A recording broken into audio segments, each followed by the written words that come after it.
अस्सलाम वालेकुम, मैं हूं फैसल तारिड़। इस्लामाबाद रेड जोन के अंदर जी मौजूद है। सुहेल अफरीदी की कॉल को अब सिर्फ 8 से 10 घंटे बाकी रह गए हैं, लेकिन इससे पहले कि सुहेल अफरीदी इस्लामाबाद के अंदर कोई धरना दें या कोई प्रोटेस्ट रिकॉर्ड करवाएं, इस्लामाबाद वालों के होश उड़े हुए हैं, यानी परेशानी बढ़ चुकी है। एक तो मामला अभी जू का तू पेंडिंग है, ये जो नोटिफिकेशन का शोर मचा हुआ है। दूसरी तरफ सुहेल अफरीदी ने एहतिजाज का कह दिया।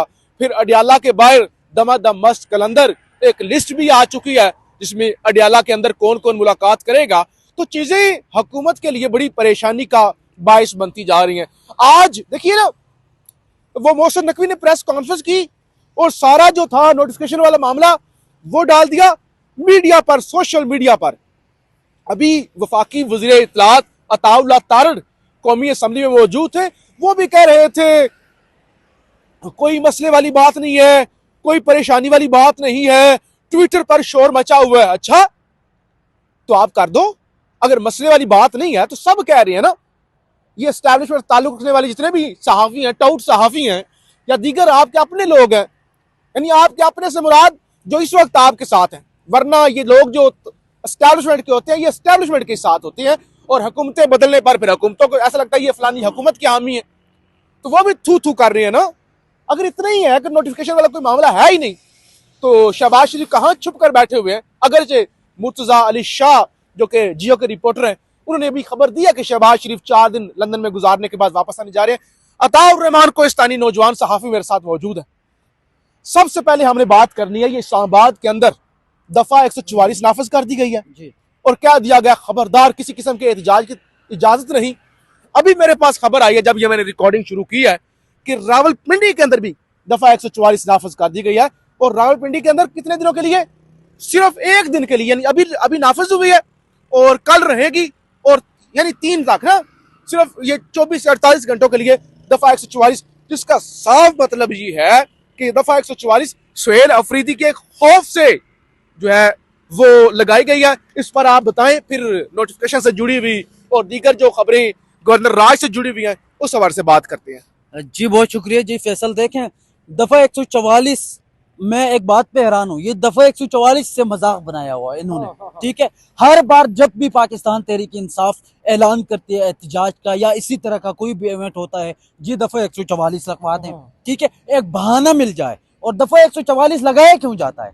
जब दफा 144 जी आप ग्रोह के सूरत में कहीं पे एहतजाज या कहीं पे भी जमा नहीं हो सकते भाईजान। आप इससे पहले भी होते रहे हैं, ठीक है, बहुत सारे ग्रोह भी जमा होते, उनके ऊपर भी लगाए ना। जब भी पाकिस्तान तहरीक इंसाफ जब एहतजाज का ऐलान करती है उस वक्त ही दफा 144 आपको क्यों याद आता है? इसका मतलब ये है कि जब भी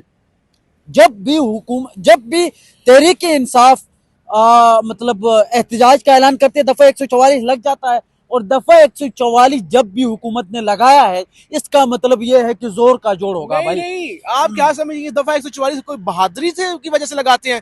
ये खौफ की वजह से। अंदाजा करें जिस मुल्क के अंदर हुकूमत डर जाए उस हुकूमत का अल्लाह ही हाफिज है ना। और एक दिन में यार आप देखो ना यार, बहुत ही ये क्या मतलब, ये मैं एक बात पे हैरान हूँ, एक दिन का लगाया है वो भी। तो कल एक एहतजाज है, सारे लोग समझ जाते हैं कि भाईजान ये आपने दफा 144 किस लिए लगाया। ठीक है, जमात इस्लामी वो एहतजाज करती है तो उसके लिए दफा 144 नहीं है। नून लीग करती है तो उसकी तो चलो हुकूमत है, दफा करो उसको। लेकिन इसके अलावा कोई और पार्टी करती है, कोई और तंजीम करती है तो उसके लिए नहीं, तहरीक इंसाफ करें तो ये जी दफा 144। लेकिन सबसे अहम चीज ये है कि कल होने क्या जा रहा है।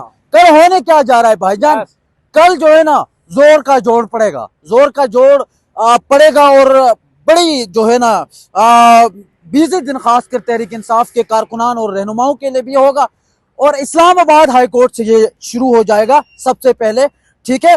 और इस्लामाबाद हाई कोर्ट के बाद फिर अडियाला जेल की तरफ रुख किया जाएगा। लिस्ट भी सामने आई है जी, जो लोग जो है वो मुलाकात के लिए जाएंगे उनमें से गौहर अली खान है जी, इसके अलावा सलमान अकरम राजा है जी, सलमान सफदर है, और इसके अलावा सरदार नबी अहमद है, अली जमान है और ताहिर महमूद है। तलत महमूद है, अच्छा तलत महमूद है, सॉरी तलत महमूद। इन लोगों के नाम भी अडियाला जेल हुकाम को भेज दिया गया है। और कल मुलाकात तो चांसेस कम लग रहे हैं, लेकिन फिर भी अगर ये मुलाकात नहीं कराते हैं तो फिर मामले जो है ना, फिर मामला इनके लिए ही खराब होगा। एक तो नोटिफिकेशन का भी मामला है, दूसरा ऊपर से ये मुलाकात भी ना कराएं तो फिर ये मामले जो है ना मजीद बढ़ जाएगा। ठीक है, तो अब देखना जी। अच्छा, एक तो देखे ना, अगर नहीं होगा तो कल इस वक्त दमादम मस्त कलंदर होगा, इस वक्त धरने से हम अपडेट कर रहे होंगे, धरना होगा, और धरना भी जो नाजरीन को लग रहा है कि वो पिछली दफा वाला धरना होगा, ज्यादा लोग होंगे, लेकिन उसके मुकाबले में पुलिस वाले भी ज्यादा होंगे, तो मामला लेकिन एक तो चीज और देखना होगा जी, जी। इसमें कि कल कौन कौन से रहनुमा आएंगे और कौन कौन से नहीं आएंगे। फैसल, एक चीज में कल मैं, आप और जिशान साहब अभी नहीं है, जिशान साहब, हम तीनों ने मिलके ना लोगों को देखना है, हिसाब करना है, नाम लिखना है कि कौन कौन आया रहनुमा, कौन कौन नहीं आया। जो नहीं आया उसकी अलग लिस्ट शेयर करेंगे ऑडियंस के साथ, जो आएगा उसकी भी करेंगे, तो पता तो चले ना, वो लोग भी एक्सपोज तो इतनी नहीं, बड़ी कार के बाद भी खुद होना है। पीटीआई वालों ने खुद ड्यूटी लगा रखी है। सोहेल अफरीदी ने कहा था कि जो नहीं आएगा फिर वो हम में से नहीं है, उसको नेम एंड शेम करेंगे। अच्छा जी, ये नोटिफिकेशन वाली जरा बात कर लेना। एक तो ये ना पूरे पिछले कई दिनों से, आज वो मोहसिन नकवी ने प्रेस कॉन्फ्रेंस की और सब कह रहे हैं, अभी अताउल अतारुल कह रहे थे ना, वो कोई इशू ही नहीं है, वो मीडिया ने ऐसे ही बनाया हुआ है, ड्रामेबाजी लगाई हुई है। कुछ लोग कह रहे हैं एक भाई आसान तरीका है ना यार, मैं आपकी बात पे समझ गया। एक आसान सा तरीका आजकल ना, ये जो वुजरा है उन्होंने एक आसान जगह जो है ना वो टारगेट करके रखी हुई है। हाँ, जो कोई भी चीज हो ना तो सोशल मीडिया और विलागर, सोशल मीडिया ने करने हैं। सोशल मीडिया ने कहा नहीं, 27वीं तरमीम नहीं, करो, 28वीं करो, 29वीं करो। एक मिनट, सोशल मीडिया ने कहा है कि सीडीएफ बनाओ, सोशल मीडिया ने कहा नोटिफिकेशन ना करो। हाँ ठीक है। और दूसरा ये कि भाईजान, ये हम नहीं कह रहे, अब शाह आलम ने खबर दी है, ठीक है, वो आपका बंदा है, आपने चेयरमैन पेमरा बनाया था, हमने नहीं बनाया था उसको, ठीक है, वो दे रहा है खबर। आप इनका एक आसान सा तरीका भी बन गया है। क्या आसान तरीका फैसल तारक साहब जी? कुछ भी हो ना, सोशल मीडिया ने खराब किया है, सोशल मीडिया ने किया है, सोशल मीडिया पीटा है, सोशल मीडिया प्रोपेगेंडा है। भाईजान हम तो कोई प्रोपेगेंडा नहीं कर रहे हैं, हम यहाँ पे बैठे हुए हैं, जो खबर, जो हकीकत पर मबनी जो खबर है वो आप तक पहुंचाते हैं, ठीक है, और उनसे उनको जिस किसी को भी तकलीफ हो हम वो खबरें देते रहेंगे। अच्छा, कोई साहब, सर्दी बहुत है, मैं तो सोच रहा हूँ कल जब धरना होगा वहां पे क्या सूरत हाल होगी, अभी बहुत ज्यादा सर्दी है यहाँ पे। अच्छा, मियां अली इशफाक साहब नामवर वकील है, उनकी जानिब से ये दावा किया गया भाई नोटिफिकेशन की जरूरत है, क्योंकि ये सारे अभी आजम नजीर तारड़ से लेकर सब कह रहे थे 2027 तक जो आर्मी चीफ है प्रोटेक्टेड है, नया नोटिफिकेशन ना भी हो ना सीडीएफ वाला तो वो प्रोटेक्टेड है। लेकिन मियां अली इशफाक नामवर कानूनदान है, उनकी जानिब से ये कहा गया भाई नोटिफिकेशन रिक्वायर्ड है, नोटिफिकेशन जरूरी है। और जबकि आजम नजीर तारड़ कह रहे हैं आर्मी चीफ की मुद्दत मुलाजमत को नवंबर 2027 तक कानूनी तहफ़्फ़ुज़ हासिल है। अगर इतने ही तहफ़्फ़ुज़ हासिल है तो फिर नोटिफिकेशन का शोर क्यों मचा हुआ है? तो शहबाज शरीफ कर ले यार, आप मुल्क से बाहर क्यों बैठे हुए हैं? अच्छा, एक जी सीनियर वफाकी वजीर की दावा हो रहा है कि उनकी कुर्बानी होने जा रही है ना। शहजाद इकबाल साहब जियो से वाबस्ता एंकर हैं, कहते हैं एक सीनियर वफाकी वजीर के मुताबिक वफाकी वजीर खजाना मोहम्मद औरंगजेब की बलि चढ़ाने का वक्त हुआ चाहता है। ना तो वजारत खजाना ने जो वादे किए वो पूरे हुए और ना ही SIFC ने जो वादे किए वो पूरे हुए, लेकिन SIFC की नाकामी का मलबा भी वजीर खजाना पर डाला जाएगा, क्योंकि अब हुकूमत वाले कह रहे हैं ना, वो बलि सुनो ना, कुर्बानी का बकरा कैसे बनता है आपको बता देते छोड़ो। तो एक मिनट, जैसे परवेज रशीद साहब को डांड में जो खबर लगी थी ना, जिस तरह बनाया गया था बलि का बकरा, उसी तरह इसको भी बनाया जाए। अच्छा, वही ना, क्योंकि देखो नून लीग कहती है कि तुम हमें कहते हो गवर्नेंस, तुम हमें कहते हो मैशत। गवर्नेंस वाला बंदा मोहसिन नकवी तुम्हारे पास है, वजीर दाखिला। मैशत चलाने वाला बंदा वजीर खजाना तुम्हारा है, तुम हमारे साथ क्या शिकवा करते हो? तो उनको हटाया जा सकता है। आज नून लीग ने एक बड़ी अच्छी हरकत की, उनकी जो शमाइला रजा राना है, उन्होंने महमूद खान अचकज़ई के खिलाफ करारदाद जमा करवा दी ना, और फिर बाद में स्पीकर ने कहा कि नहीं, इस पर मैं वोटिंग जो है वो नहीं करवाई, उस पर वोटिंग नहीं करवाई। अच्छा, इसके अलावा जुनैद अकबर का रद्द अमल आया है, ये जो गवर्नर राज लगाने जा रहे हैं, अभी गवर्नर राज से जुड़ी हुई खबर है। आजम नजीर तारड़ ने आज कहा है नहीं जी, वो ये आइन का हिस्सा है, गवर्नर राज कोई मार्शल लॉ या कोई गैर आइनी चीज नहीं है। कह रहे हैं कि ये जो गवर्नर राज है ना, ये भाई या असेंबली को सस्पेंड कर देना और गवर्नर ने कंट्रोल संभाल लेना, तो कह रहे हैं ये भाई आइनी मामला है, ये आइन के अंदर दर्ज है, ये बड़ी अच्छी चीज है, ये कोई मार्शल लॉ वाली बात जो है वो नहीं है। जुनैद अकबर कहते हैं जमहूरी लोग गवर्नर राज की बातें करें तो मैं उसकी मजम्मत करता हूँ। खैबर पख्तूनख्वा की हुकूमत ना किसी की मैरास है और ना ही किसी को खैरात में मिली है। खैबर पख्तूनख्वा में हम वोट लेकर आए हैं। खैबर पख्तूनख्वा वाहिद हुकूमत है जो फॉर्म 45 और 47 से नहीं आई, जिसे 8 फरवरी को हमने वोट का तहफ़्फ़ुज़ किया। इसी तरह अपनी हुकूमत का भी तहफ़्फ़ुज़ करेंगे। गवर्नर राज का जिसने शौक आजमाना है आजमा ले, उन्होंने कहा जिसने भाई अपना शौक पूरा करना है ना वो कर ले। और पीपल्स पार्टी की जानिब से भी असद कैसर ने भी आज कहा है कि आप लगा कर तो फिर दिखाएं, फिर आपको पता चलेगा वहां पे अवामी रिएक्शन क्या होगा। उनका कहने का सादा अल्फाज में कहा तो अवामी रिएक्शन सख्त होगा, और मुझे नहीं लगता कि ये गवर्नर राज लगा सकेंगे। ये डराने धमकाने के लिए है और कुछ दिनों तक वो ऐसे ही है। देखिए ना, ये कह रहे हैं नोटिफिकेशन कोई नहीं, वो सोशल मीडिया का मामला है। ये तलत हुसैन की एक स्टेटमेंट आपके सामने रख देता हूँ। ये भी ये नून लीग और एस्टैब्लिशमेंट से ताल्लुक रखने वाले ही है। कहते हैं इस हुकूमत ने नालायकी की हद कर दी है। इस हुकूमत ने 27वीं तरमीम के जरिए एक निज़ाम लपेटा और फिर नोटिफिकेशन निकालने के लिए ये तैयार ही नहीं थे।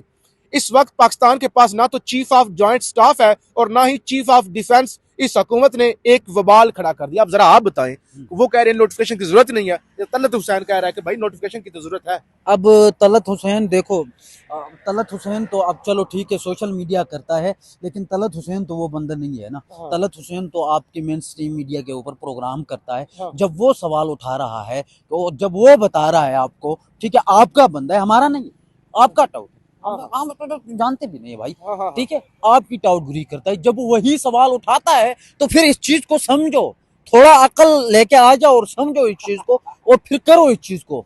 ड्रामा ना बनाओ इस चीज का। सोशल मीडिया पे भी आपकी ताखिरी हरमों की वजह से बन जाती है। कहाँ है शहबाज शरीफ का एकदम सबसे बड़ा सवाल ये है कि कमर में दर्द जाके अभी इस टाइम पे क्यों हुआ? वो भी लंदन में जाकर ना। हाँ, क्यों हुआ? इधर क्यों हुआ? ये सबसे बड़ा अहम सवाल है। मेरे ख्याल में ठंड बहुत है और खबरें हमने जी बहरहाल दफा 144 उस हवाले से हमने बता दिया। नून लीग वाले भी आहिस्ता आहिस्ता उनको अब मजामत याद आ गई। आज कह रहे थे हमने भी जेलें काटी हैं, ये है, ठंडी जमीनों पर सोए हैं, हमें भी कोड़े पड़े हैं, ये है वो है। बहरहाल मैंने आपको बताया था कि ये जो नोटिफिकेशन नहीं किया, अब ये कर भी दे नोटिफिकेशन, तब भी इसकी कीमत हुकूमत को अदा करनी पड़ेगी। आज ही असद उमर का एक बयान आया है। असद उमर वो जनरल सेक्रेटरी साबिक जो पीटीआई के थे, कहते हैं ये उस वक्त की बात है जब वजीर आजम और आर्मी चीफ के दरमियान डीजी ISI की तकर्री के मामले पर अवामी इख्तलाफ हुआ। वो कहते हैं मुझे ये जो नदीम अंजुम को लगाना था, जब फैज हमीद को हटाया जाना था, तो वजीर आजम से मुलाकात के बाद शाह महमूद कुरैशी और मैं एक साथ चल रहे थे। मामला बज़ाहिर हल हो चुका था, मगर शाह जी ने मुझसे कहा असद जी दरार तो पड़ गई है ना, पता नहीं क्यों। कहते हैं शाह महमूद कुरैशी उस वक्त समझ गया था कि अब एक पेज नहीं रहा, अब इख्तलाफ हुआ है ना नोटिफिकेशन पर, तो अब दरार पड़ गई है और वो दरार पड़ी और इमरान खान की हुकूमत को फारिग किया गया। तो लिहाजा ये नोटिफिकेशन तो ये करेंगे ना, जो कह रहे हैं कोई इशू ही नहीं है। तो अगर नहीं करना तो खड़े हो जाओ ना, कहो कि नहीं करेंगे हम। कहते हैं नहीं सोशल मीडिया पे गेम है। बहरहाल इसकी कीमत अदा करनी पड़ेगी। हम आपको अपडेट करते रहेंगे यहाँ इस्लामाबाद से भी, अडियाला जेल से भी। पाकिस्तान जिंदाबाद।